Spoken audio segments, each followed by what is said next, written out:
An African king, the Emir of Katsina in northern Nigeria, rides out from his palace for the annual parade and festival called the Salah at the end of the Muslim fast of Ramadan. The idea of kingship as a means of tackling the problems of government is as old and established in Africa as in any other continent.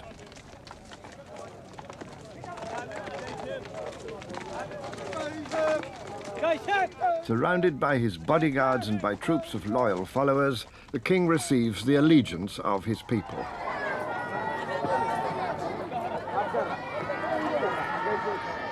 The king no longer has any real political power, but he's the traditional ruler of an ancient city and kingdom of the Hausa, one of many African peoples who built their own organized states over the past 1,000 years.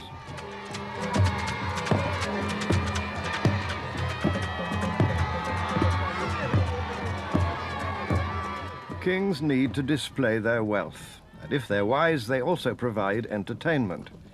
But above all, kings need to display their power and authority in ways that are clear to everyone. The Salah is also a political event.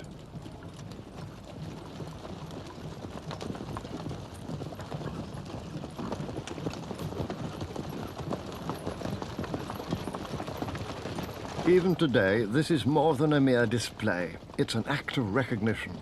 The king is accompanied by royal guards in the finery of an ancient military tradition. Some have equipment and body armor that seem to go back to long-lost Christian Nubia, and even to the time of the Crusades. All now await the ritual act of allegiance by the lesser chiefs of Katsina, the Jafi.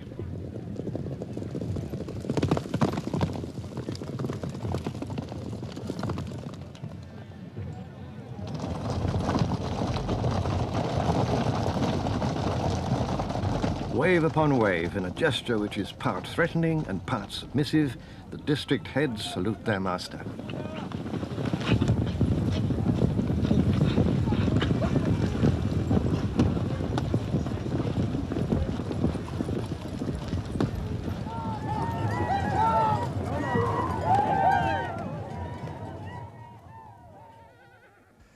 Of course, there is a great deal more in history than the drama of kings and queens.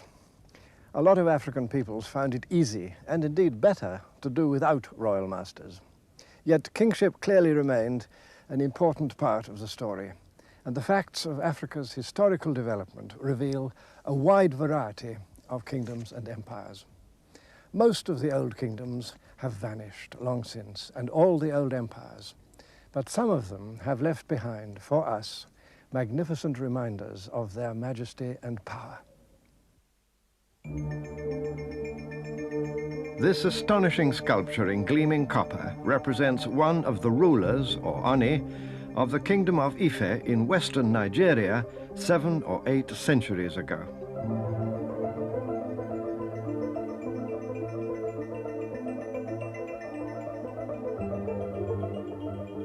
And yet, when these superb sculptures first came to the attention of Europeans, only as recently as 1910, the experts at once pronounced that Africans could never have conceived or made them, and that some wandering European must have been the artist. Now the world knows better. The truth is that these are portraits of African kings made by African artists for use in royal ceremonial.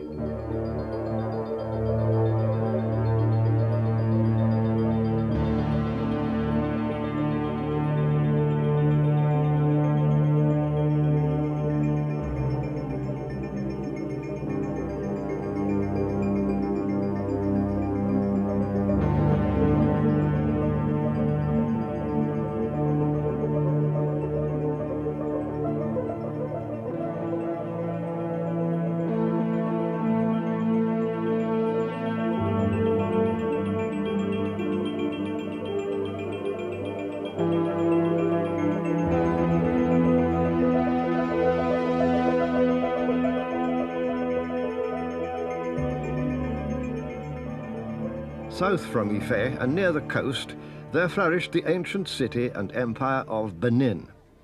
This old print, following a Dutchman's visit in about 1620, shows the king of Benin riding out to receive the plaudits of his people.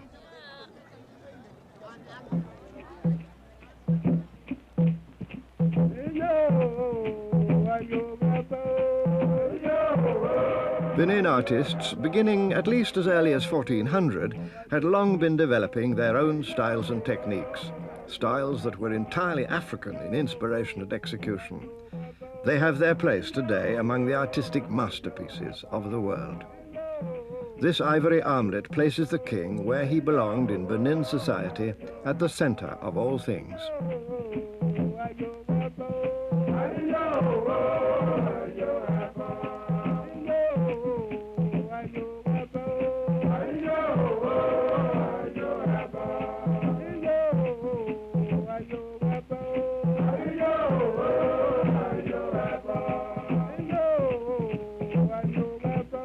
Plaques in brass, which once adorned the walls of the Orba's palace, reinforce the power and mystery of the king.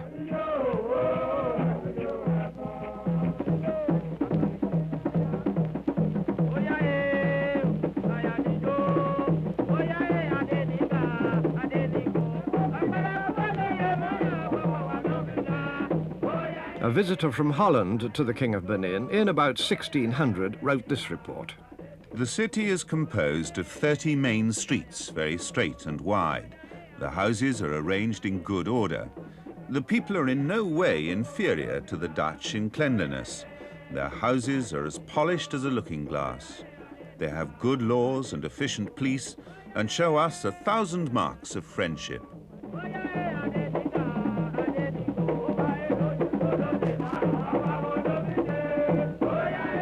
The Orba, king of men, could handle leopards, the kings of the forest, like toys. From his waist sprang mudfish, symbols of power over sea and river, whose guardian was Olakan, archangel of the waters.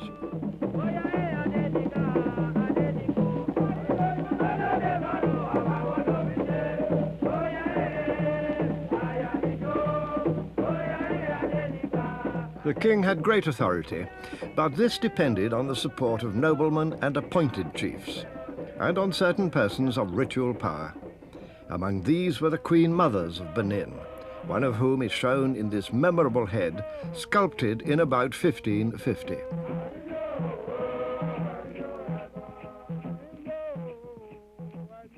Adjoining Benin was the ancient empire of the Yoruba people, with its heart in the city of Oyo. The Yoruba developed great military strength based on cavalry.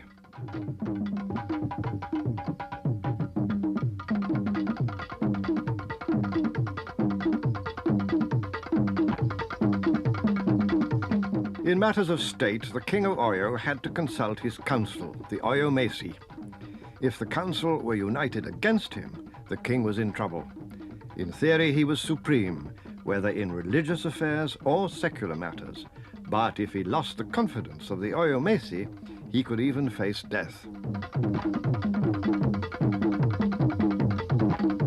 Such was the authority of the council that if they turned against him, the king might have to commit suicide. So kingly power in old Africa was a two-edged sword, and rulers had to use it with care.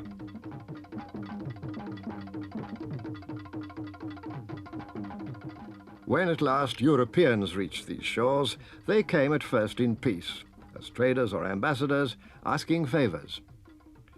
The king could grant trading permits, which he did in return for handsome gifts.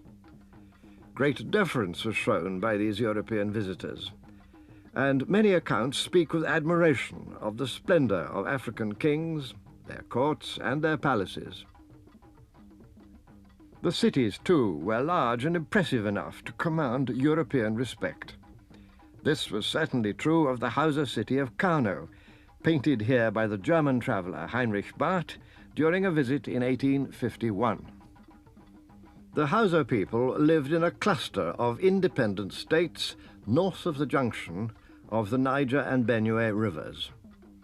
Each state had its own capital, like Katsina or Kano. Kano today is one of the major cities of modern Nigeria, and like most of our world has lost some of its reverence for kingly power, smothered beneath the motor cars and the main roads. But Kano still has some vestiges of its ancient dignity, including parts of the old city wall. Restored and preserved behind metal barricades, some of the old gates still pierce these crumbling ramparts first built in the reign of King Tsariki during the 12th century.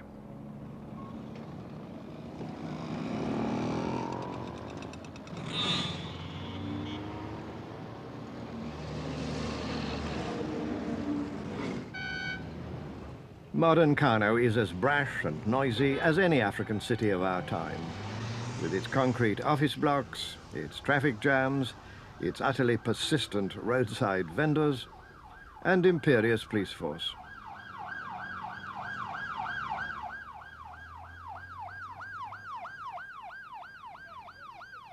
Although the principal mosque is modern, it's still possible to find traditional houses side by side with the new.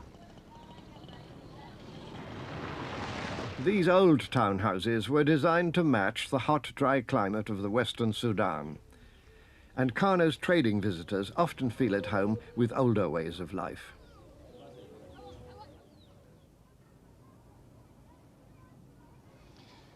Like so much else in Nigeria today, this modern city of Kano has grown out of an ancient civilization and from a local enterprise practiced through a long period of early development.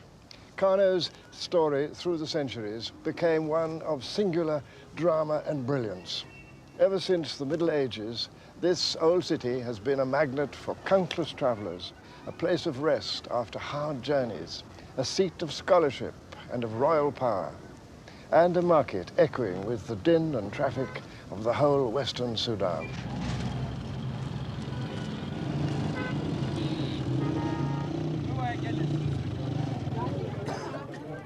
Trade has been a major activity in Kano since early times and has grown in importance with the city itself. Some of these goods have been traded for hundreds of years, such as rock salt from the Sahara and pepper and spices from the south. And from about 1500 onwards, a new commodity, brought from the forest lands and much prized as a stimulant, kola nuts.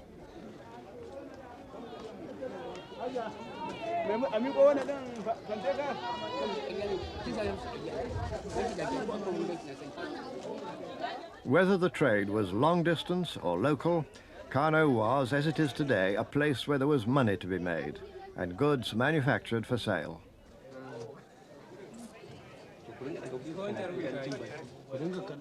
The reasons for Kano's prosperity go back to the origins of the city. This small hill, so barren and so empty, contains within its past another of the surprises of African history.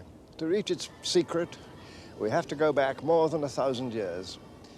At that time, before or about AD 900, people came and settled and began to build a little town here on this hill, which they called Dala.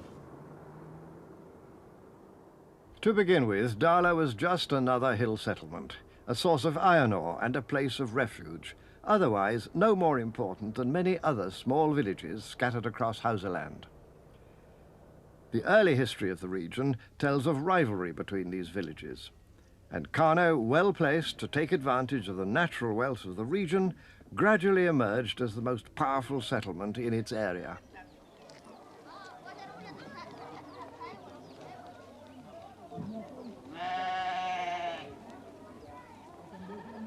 According to the Kano Chronicle, an ancient record of remembered history, the early kings then set about extending their rule. One by one, they outmaneuvered their rivals and absorbed their lands, much like the warring barons of feudal Europe. The royal palace, Gedan Runfa, was built in the 15th century, but the ritual pomp and circumstance of the court dates from much earlier times.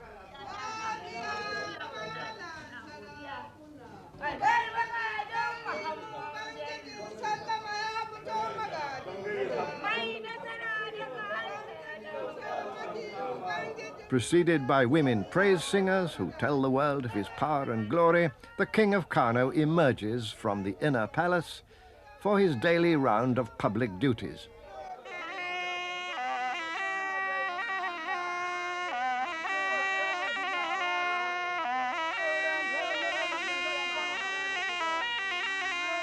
For centuries, the court has been run by a small army of officials, some born in service, others descended from noble families. In the old days, these officials ensured that limits were placed on the power of the king. He had his council, consisting of 4 traditional kingmakers. These were the Madaki of Kano, the Makama of Kano, the Sarkin Dawaki Metuta of Kano, and the Sarkin Bai of Kano, which of course is myself. And they used to give advice to the emir on all matters.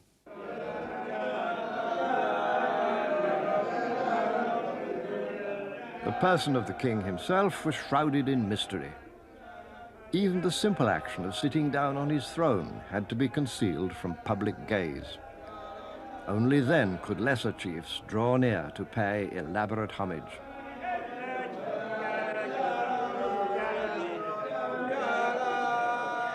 The king's face and most of the rest of his person were obscured from public view.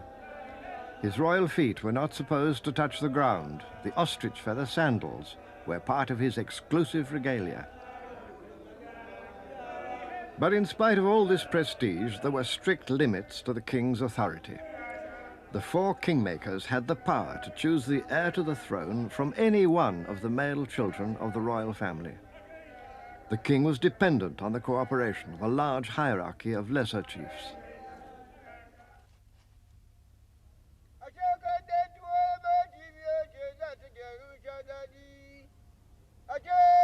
This was a kind of constitutional monarchy.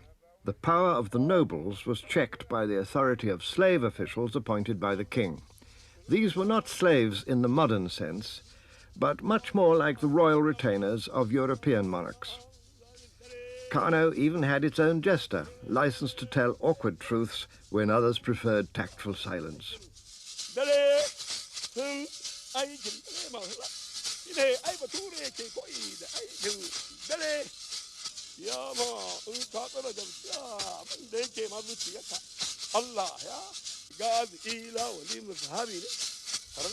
But there were other royal servants with great authority. A leading nobleman of Kano, the Makaman. Well, slave officials, there were 4, 2. That is Shamakin Kano, Salama, Darini, and Kilishi, slaves.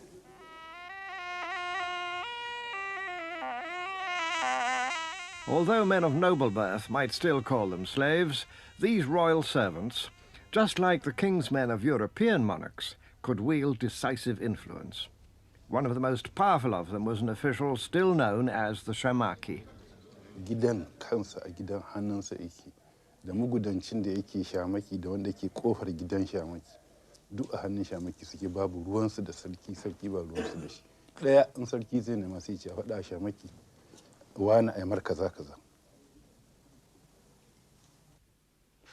Shamaki was responsible for the royal stables. Today there are only a few horses, but cavalry were once vital to the security of the state. The cavalry were the armored divisions of their time. Even today the royal horses are valued so highly that they're fed every morning by hand.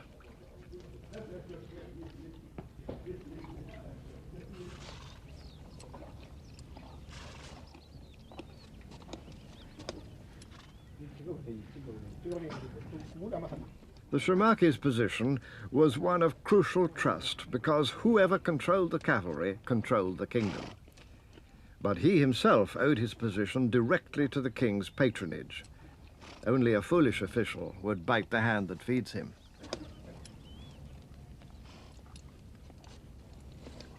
Another so-called slave official was the Salama. The Salama had responsibility for the royal arsenal, and he had direct access to the king. Wanda sarki amincewa, wato abu ne amincewa ne ga sarki dan za a je ya same shi a cikin gidansa. Kowane lokaci na da izinin da zai shiga ya samu sarki a gida. Aikin sallama da wannan amanar da na gaya maka ta gidansa da amanar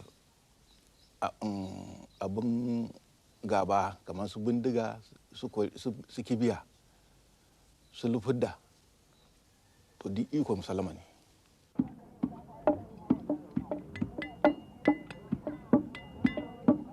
Guns were rare in Old Kano, and the king did his best to monopolize them for his royal bodyguard of musketeers. These were housed in the palace itself.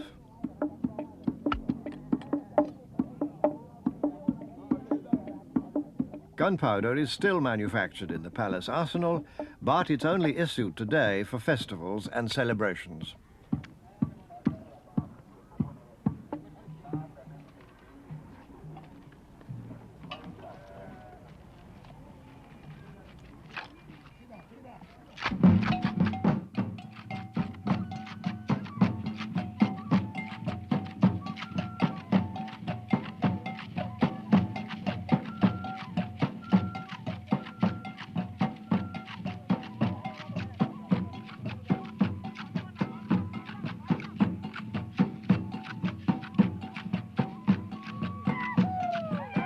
Control of the bodyguard is vested in the Salama.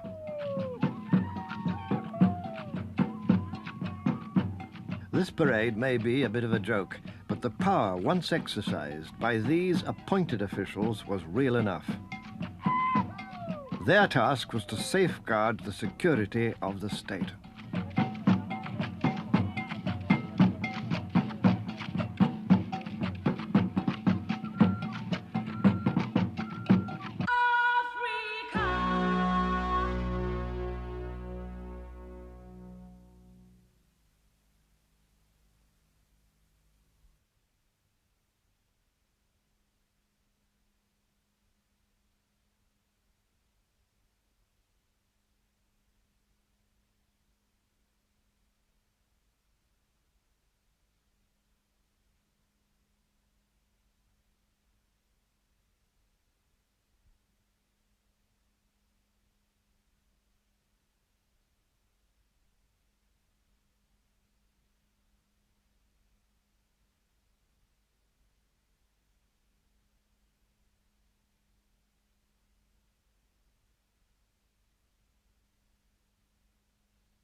Early Kano had its own religion. Its beliefs involved ancestors, local spirits, and various natural forces. Many of these beliefs centered on a cult which endures to this day, known as Bori. The Bori ritual is extremely old.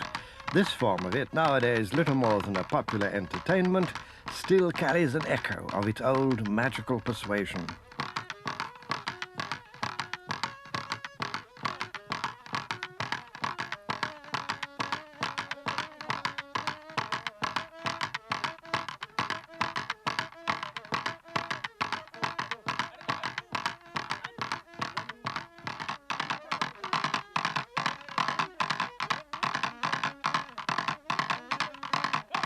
Over the centuries, as Kano's links with the outside world increased, the spirit cults gradually declined.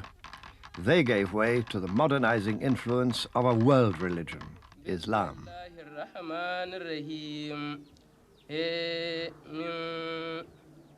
Islam came here 1,000 years ago, but its real impact began with the arrival of Muslim traders from Mali around the year 1300. These were the Wangarawa, whose learning and prosperity reinforced the teachings of the Quran.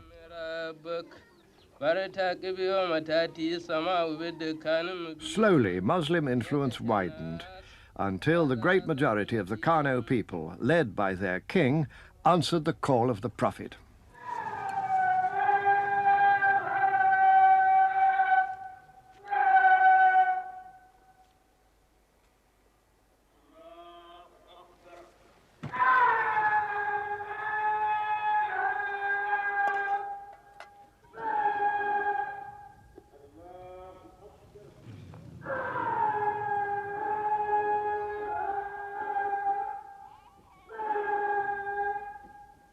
By the middle of the 15th century, the power and wealth of Kano had grown to a point at which a new and enterprising ruler needed to develop more modern forms of government.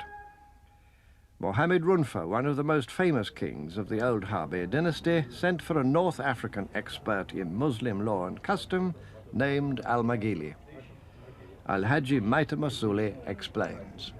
Sheikh Maghili, after having studied and after having become very learned and world famous in Islamic studies, decided to come to this part of the country to establish himself, which he did in Kano.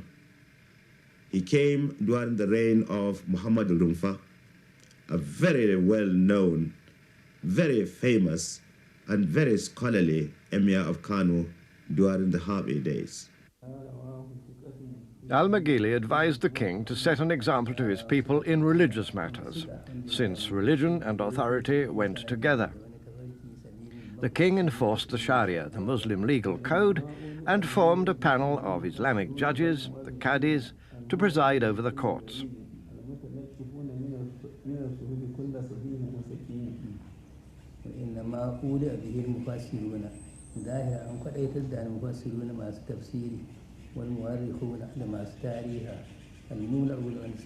The present chief Qadi of Kano, Dr. Hassan Gwazo, is an expert on Al-Maghili's teachings.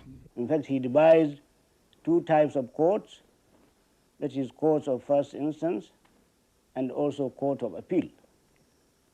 The court of first instance were the courts to be manned by the Qadis, but the court of appeal was that of the emir himself, that is the emir in council. That is, people aggrieved by the decisions of the Qadis or by the attitude of any official of the emir have got a right to go direct to the emir himself.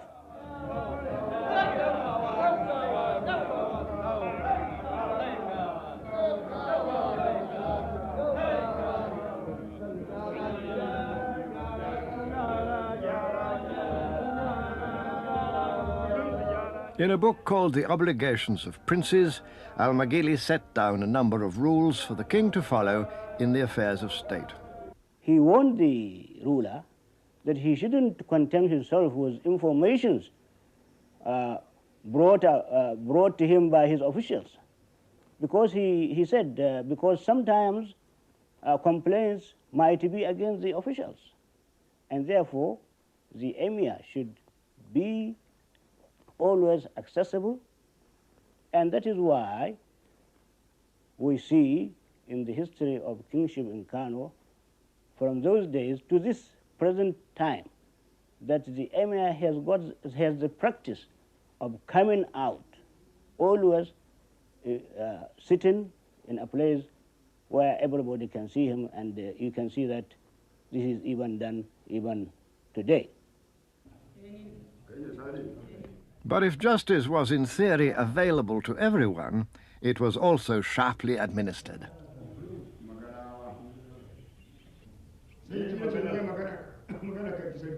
The king and his council had the same power of life and death as their contemporaries in Europe. He had the power to say somebody, if somebody had killed somebody, or the emir, and together with his legal advisors, would go through the case, and then if that person was absolutely guilty, the emir would send him to the hanging place. He had his head cut off.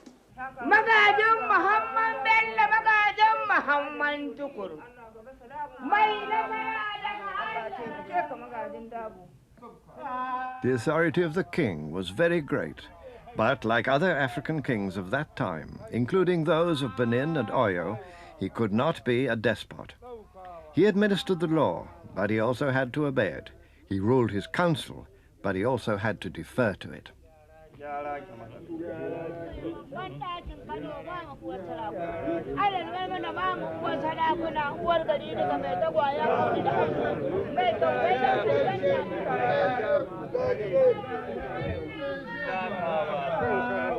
In some ways, African kingdoms were ahead of those in Europe in devising checks and balances to limit the power of the king.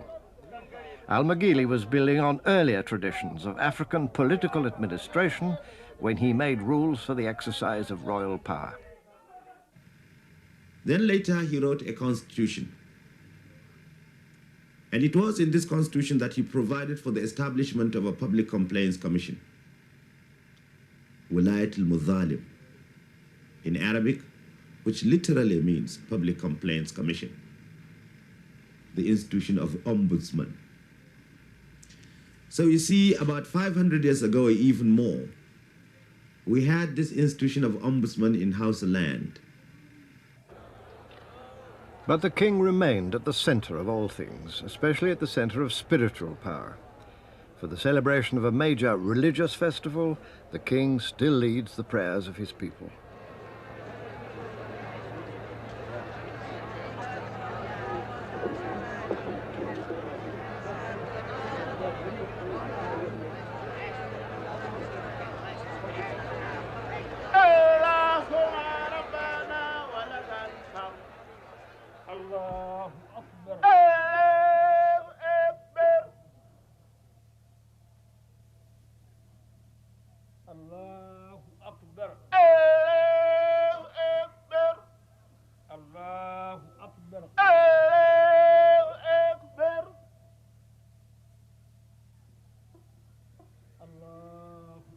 Yet men don't live by prayer alone. The coming of Islam also helped to improve business dealings with Muslim merchants and traders right across northern and western Africa. Kano and its neighboring city-states lived within a wide regional community of productive interchange of manufactures, people and ideas. They were fortunate in being placed in a land that lay between the frontiers of large empires. On the east, the Kanuri Empire of Kanem and of Bornu, and on the west, the ancient Mandinka Empire of Mali and the Sonrai Empire of the Middle Niger. The expanding production and trade of all these famous countries of the old Sudan enclosed the Hausa within a far-ranging network of caravan trails and transport. Camels provided the essential haulage system for a flourishing import-export business.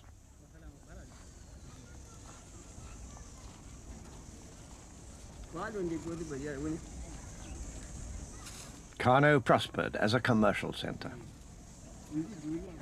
In the market, a leather worker hand-stitches part of a camel saddle, one of many highly prized products which established Kano's reputation for skilled craftsmanship and manufacture. Kano leatherwork became so famous that it was traded across the Sahara as far as Morocco. From there it was sold again to Europe, even to buyers in England, where it became known as Morocco leather.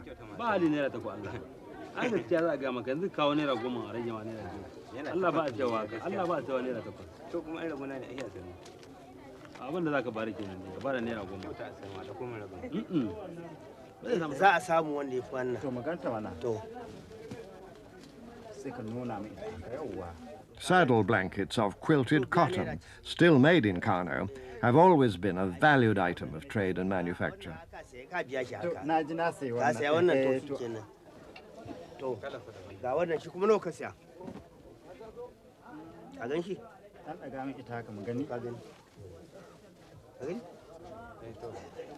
Another textile, unique to the Kano area, was once so much in demand that it was traded the length and breadth of the Western Sudan.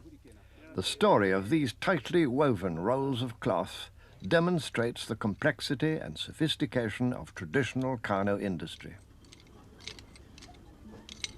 First, the weavers turn out long strips of white cloth on the narrowest looms anywhere in the world, a technique which produces an extremely dense weave.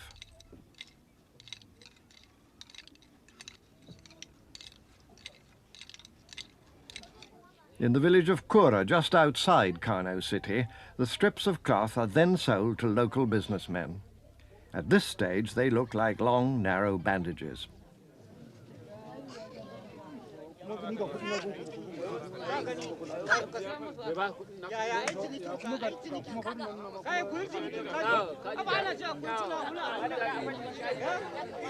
The cloth buyers then arrange for the strips to be sewn together into broad widths of material. These are then taken to the nearby village of Bunkere for the next stage of the process. Dyeing with indigo is another ancient craft, long carried out in the Kano region. Here again one sees how Africans have evolved their own techniques for specific needs. In this case, the need has been, and still is, to produce a fine, darkly dyed material for buyers far and wide, but especially for the Tuareg of the Sahara Desert, who long ago adopted it as their traditional dress.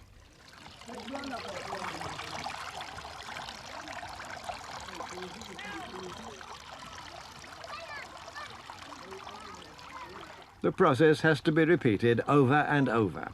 The longer the process, the deeper the dye. Simple though the technique may appear to be, this is only one of several stages of manufacture.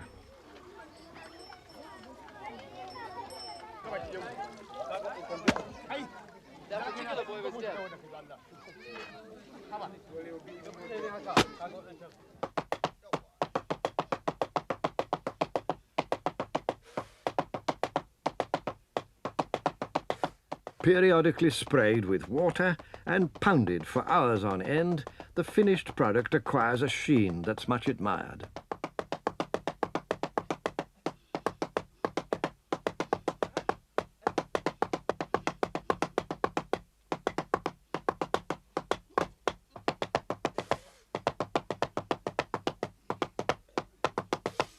It's this highly polished blue cloth which is then traded out of Kano market to make turbans for local dignitaries and veils for the Tuareg, the blue men of the desert.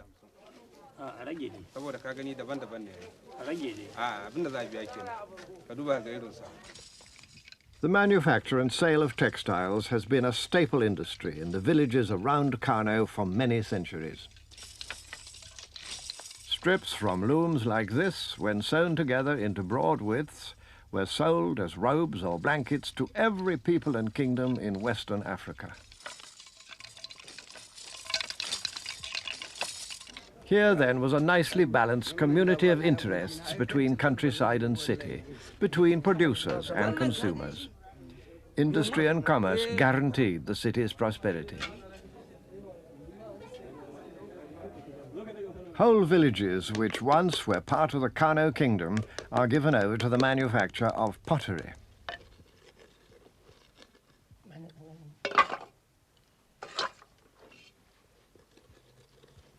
Once the pots are dried, they're taken to a central kiln for firing. Here, literally hundreds of pots can be fired at the same time, a cooperative system for the mass production of cooking vessels.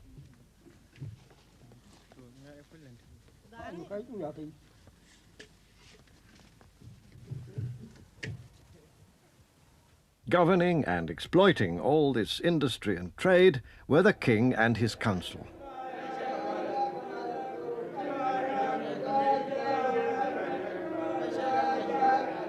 The king enjoyed great wealth and enormous prestige. He was always the center of attention, surrounded by courtiers and officials. He could never afford to relax, even when confronted by the grotesque mockery of his jester.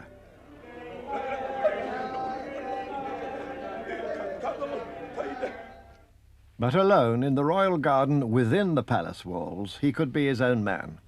Sheltered from his subjects, the king could try his hand at manual labor.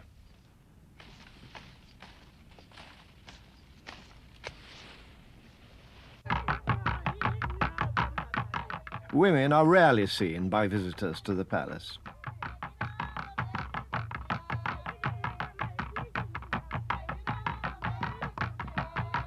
These women, entertaining themselves in one of the courtyards, are the wives and relatives of palace officials.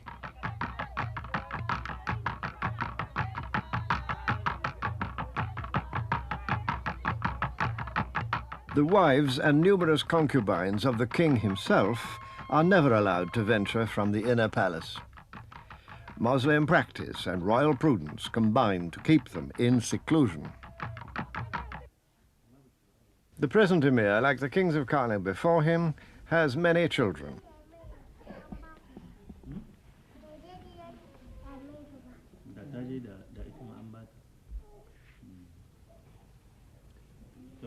The political advantage of large numbers of children is that it provides a royal clan to shore up the king's power, sons to help in administration, daughters to strengthen alliances. And instead of having to accept the oldest boy as the royal heir, the kingmakers could select the ablest.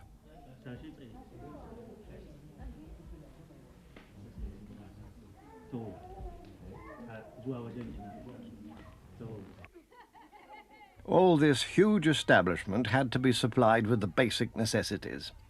The palace has always had a number of communal kitchens.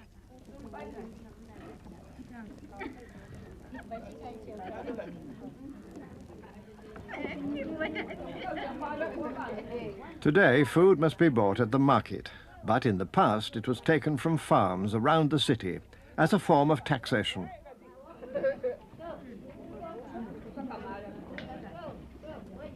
The city and the palace depended on the countryside. The Hausa people's staple crop has always been guinea corn, known here as dawa, which has been grown in Africa for several thousand years.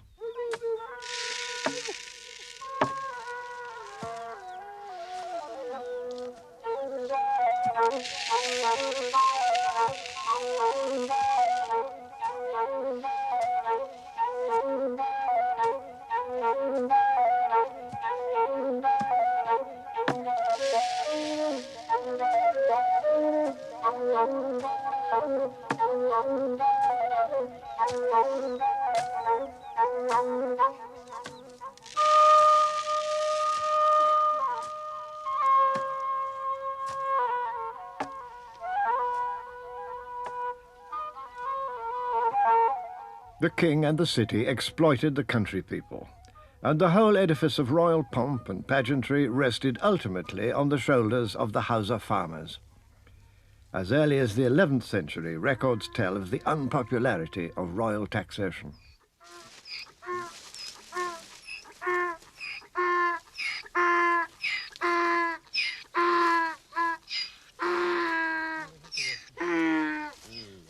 Fortunately, the countryside around Kano was unusually fertile. The great Arab traveller Al-Wasan, who visited Kano early in the 16th century, was astonished at the agricultural wealth of the area. He wrote in his memoir, "Here groweth an abundance of corn, of rice, and of cotton."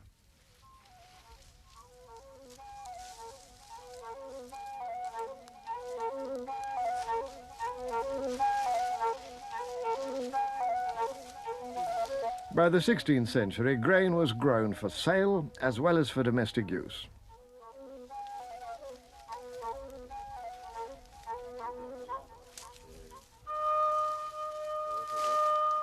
Within the kingdom, donkey caravans provided the transport system and assured the city of its food supply.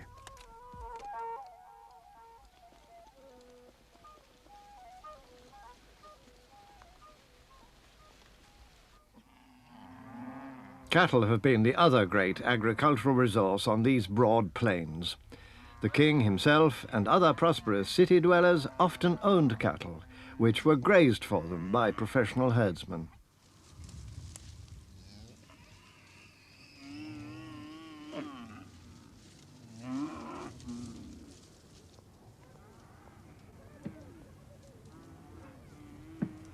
Village and city life became interdependent in Hausa civilization, two sides of the same coin. Yet the indispensable source of wealth in Hausa land was not the city, but always the village, whether for production of food or of cotton or other manufactures.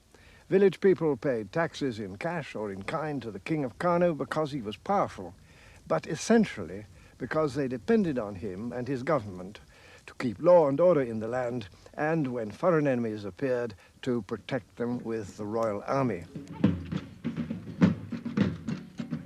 Armies were raised, just as in feudal Europe, by requiring noblemen and village chiefs to call up their servants and retainers to fight for the king in time of war. The king had some trained soldiers in his bodyguard, but most of his troops were part-time infantry, none too keen on winning glory.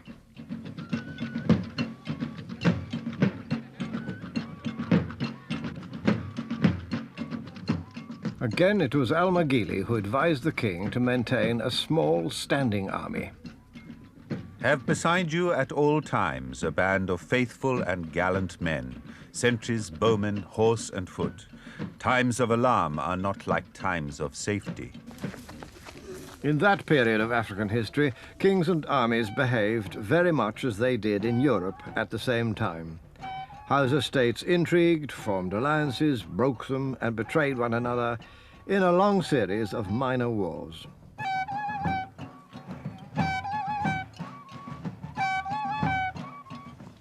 Today, the Kano army may be a trifle rusty, but when the bullhorn calls for courage, they do their best to dramatize the old assault tactics.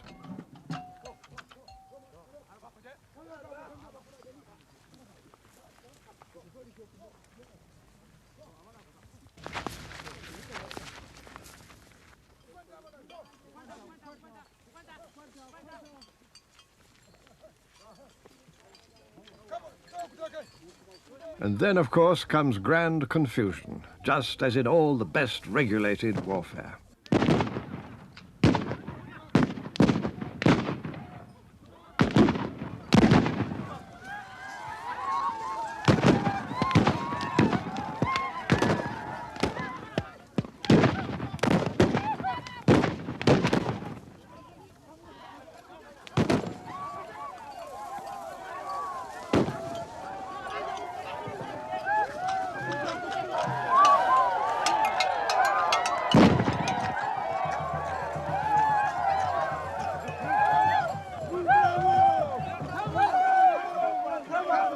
Victory. Then everyone dances.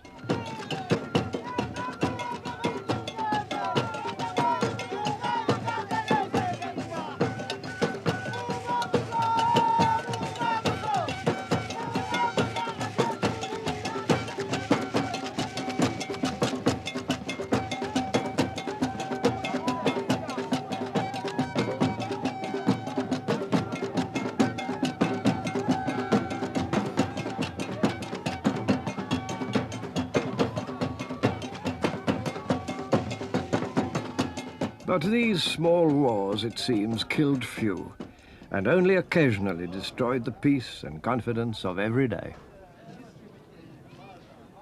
The Hausa people who built Kano and other Hausa city-states were the makers of a strongly conscious, vivid and independent civilization. They owed much to the culture of Islam and much to their skills in manufacture for the long-distance trade, but were always in the end sufficient to themselves. They formed one of the great historic communities of old Africa. So the King of Kano, when he rides forth to greet his people, even today remains the symbol of a long development stretching back into the ancient past, very much remembered by the Hausa themselves.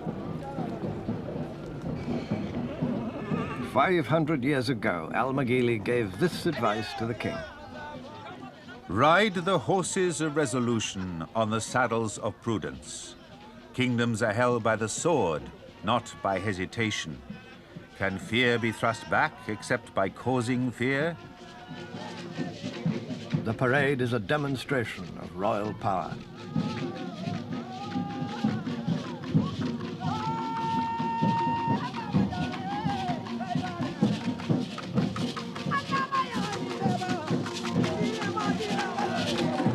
In all this lies the varied and contrasting panoply of civilization that Africans have made for themselves.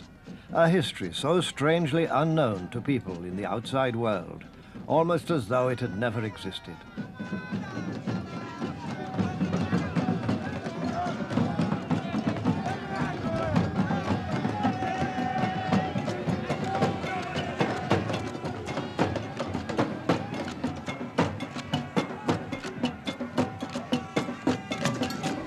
Africa's history is unique to itself, but it's also part of humanity's common inheritance.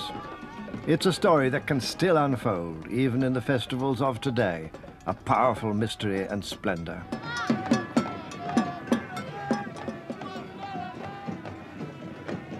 Each of the ancient kingdoms of Africa developed its own customs and beliefs and laws. Yet each of them served the same three great duties: to provide a focus of faith and loyalty, to protect the people from enemies abroad, and at home to preserve the peace.